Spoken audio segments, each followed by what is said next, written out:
isu temuan uang 900 miliar. Ini juga tentunya menjadi salah satu yang perlu kami luruskan. Beberapa hari yang lalu sebenarnya Kadif Humas sudah menjelaskan bahwa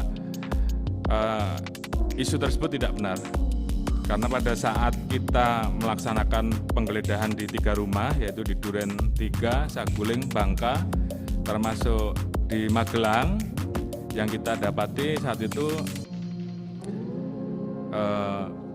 handphone, kemudian pisau, kemudian kotak senjata, kemudian beberapa buku laporan m-banking, sehingga terkait dengan uang 900 miliar tersebut kami nyatakan tidak ada. Dan setelah kami dalami,